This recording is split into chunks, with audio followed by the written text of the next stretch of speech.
আপনারা দেখছেন breaking news. Mamata Banerjee Ram মন্দির ইনগরেশন।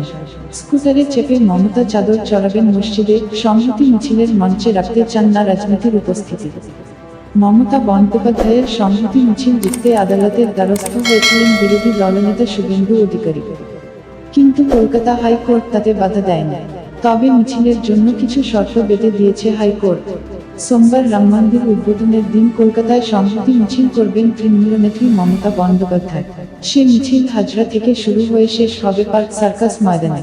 তৃণমূল সূত্রের খবর, মিছিল ছাড়াও সর্বধর্ম সমন্বয়ের বার্তা দিতে মিছিলের ফাঁকে ফাঁকেই আরও কিছু কর্মকাণ্ড করবেন মমতা।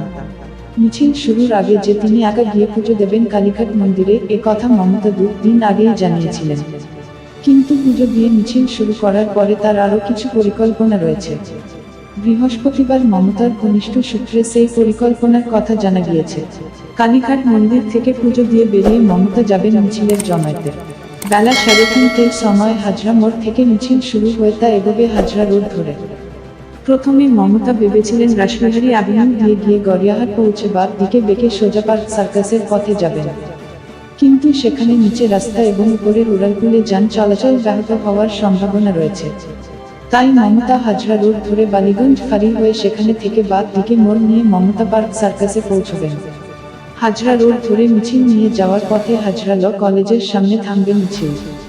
অদূরেই রয়েছে একটি মসজিদ। মিছিলের সম্মুখভাগ থেকে স্কুটারে চড়ে সেই মসজিদে গিয়ে চাদর চড়াবেন তৃণমূলের সর্বময় নেত্রী। সেখানে থেকে আবার ফিরে আসবেন মিছিলের পুরোভাগে। তারপর মিছিল যাবে পার্ক সার্কাস ময়দানের উদ্দেশ্যে। হাজরা রোড ধরে মিছিল নিয়ে যাওয়ার পথে হাজরা ল কলেজের সামনে থামবে মিছিল।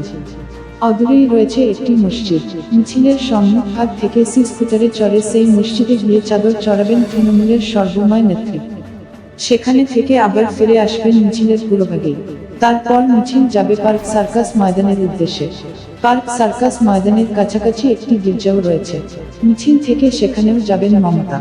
গির্জায় সংক্ষিপ্ত প্রার্থনা করে তিনি পৌঁছবেন পার্ক সার্কাস ময়দানে।